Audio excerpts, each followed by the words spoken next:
So, Roger, I think you're kind of a staple at these conferences by now, and I think you said I think you said in one of your speeches recently that you've been making the same speech since 2011, and the issues are still the same.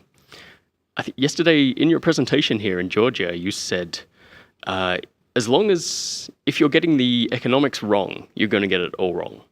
So when people accuse you of not being a developer and not knowing what you're talking about when it comes to the block size debate and the fork split, everything, they're talking from a technical point of view, but you want to talk about the economics. Is that right?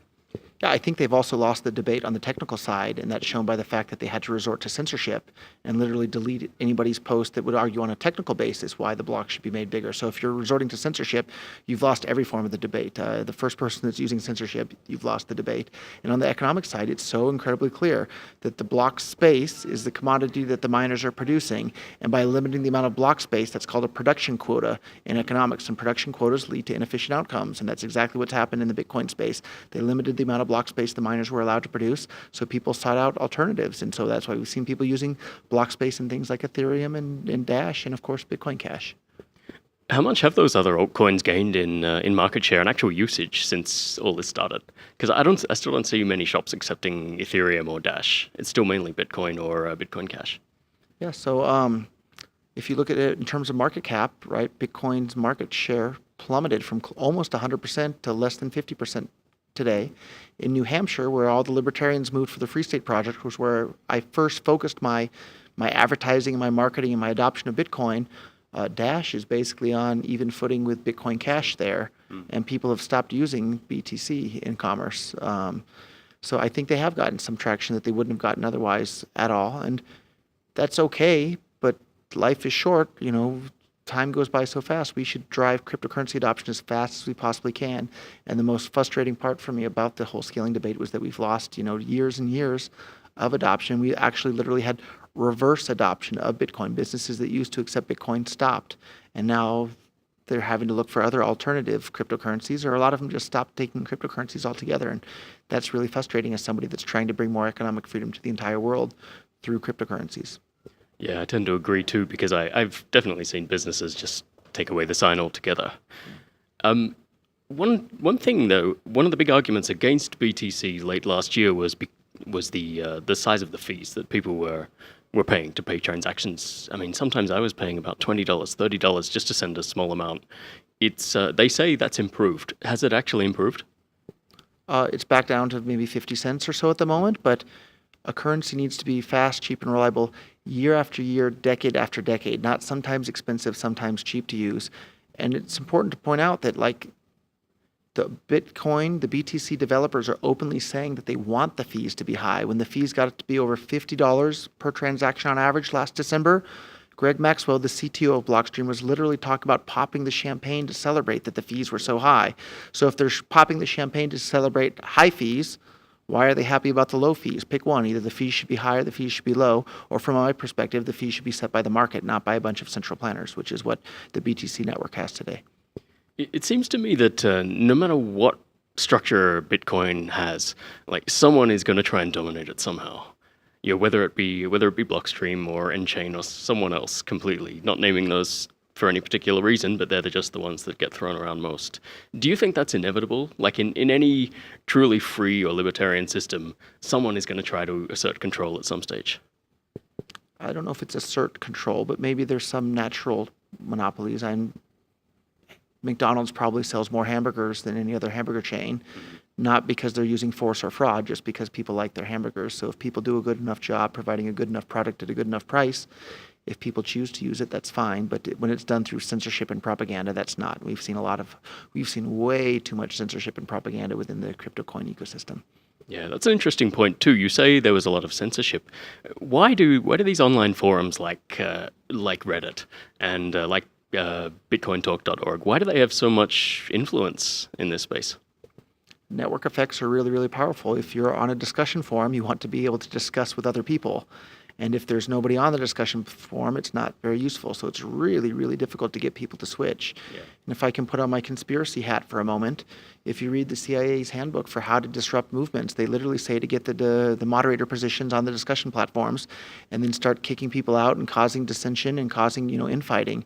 And that's exactly what happened to Bitcoin. So that might not be such a crazy conspiracy theory after all. And in fact, on the flight over here, I was listening to a podcast from the year 2000. And for anybody that knows Coast to Coast AM, it's a conspiracy show that's on late at night, and I love listening to it. And the guest in the year 2000 was talking about how, the NSA is spying on everybody, and they're spying on everybody all the time. And like in the year 2000, that was crazy talk on this crazy conspiracy show, radio show late at night in the U.S. And it turned out those crazy conspiracy theorists from the year 2000 were exactly right. The NSA was spying on everybody and is spying on everybody. And so maybe it's not a crazy conspiracy theory to think that the powers that be infiltrated the Bitcoin ecosystem, and rather than attacking it through hash power or overtly through banning it through laws, they attacked it from within. And if you think about it, all these people that were busy implementing the censorship and they got control of the moderatorship positions, nobody knows the real name. Nobody knows who these people are. They're just these anonymous faces online. So maybe in a decade we'll look back at this crazy conspiracy theory that I'm espousing today, and maybe it won't be so crazy after all. It's hard to know, but I'd like to know. Well, my favorite thing about conspiracy theories is that some of them are true. Some of them are true. Who knows? But as a crypto reporter, sometimes it's easy to get really disillusioned in this space. It seems there's a lot of bad actors working for either companies or for the development teams. Do you think there's still a majority of people here who have good intentions? At this conference, there's absolutely a huge number of people that have good intentions. And so Bitmain just announced yesterday their new 7-nanometer mining chip. Bitmain is the most successful company in the entire ecosystem.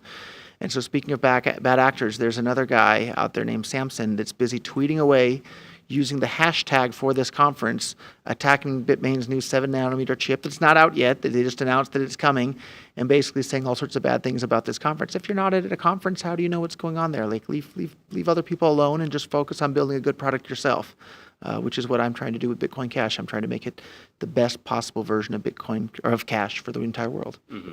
And you're still totally confident that Bitcoin Cash is the system that, or is the cryptocurrency that people should be using? No, I'm not 100% sure of that, and that's why I own a basket of cryptocurrencies. But I do think that Bitcoin Cash is the one that's the most likely to get the most adoption and the most users and be able to bring the most economic freedom to the world. And that's why I hold more Bitcoin Cash than other cryptocurrencies. But it would be foolish to put all your eggs in one basket with anything, and especially with cryptocurrencies. Right. Okay. Well, I'll switch back to a more positive note now. We're here in Georgia. I never realized before I came here just how big a role Georgia is playing in the mining space in particular. Why is that?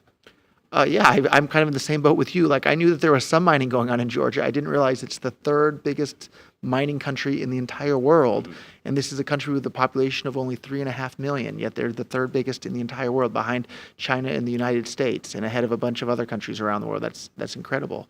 And the turnout of locals here is incredible as well. So I don't know. I guess cheap power and lots of friendly regulations towards businesses have resulted in lots of mining happening here. Yeah, we saw the finance minister from Georgia get up here yesterday, and he actually talked about cryptocurrencies. And usually when finance ministers do that, they talk about, blockchain technology and supply chains and that kind of thing. But he talked about cryptocurrencies. Did you think that was something different to what you've seen elsewhere? I thought it was fantastic, and then I set him up with a Bitcoin Cash wallet and showed him exactly how Bitcoin Cash works and explained to him why it's the tool that has the most ability to bring the most economic freedom to the world, and he was really excited about that. I'm kind of surprised you didn't have one already. You'd be surprised how many people are in this ecosystem that spend all day talking about cryptocurrencies and don't actually use them or don't actually have a wallet on their phone. And I can think of lots of BTC supporters that didn't actually have a wallet on their phone when I asked them. But anybody that doesn't have one yet, go to free.bitcoin.com. You can get a free wallet and some free Bitcoin Cash just by visiting. Cool, thanks. There's no excuse not to have a Bitcoin Cash wallet yet. Free.bitcoin.com. I have several. So are you going to go out and see anything out in the countryside here, some of the mining operations, or are you going to head out of here soon? So tomorrow, I've been hanging out with the mining guys the whole time I'm here. So tomorrow we're going to get a tour of that sort of thing, and I'm looking forward to it. And I've been to other mining farms in the past where they literally have a sign that says, something to the effect of "Don't touch or you will die." So there's a lot of high voltage lines running around, so be careful. Fair enough. And how's Bitcoin.com's mining pool going? Fantastic, and you can visit pool.bitcoin.com to learn more. If you have miners already, point them at our pool. And if you want to buy a cloud mining contract, we have those available as well. So thanks for letting me mention that. No worries. Thanks a lot, Roger Ver. Thank you, John.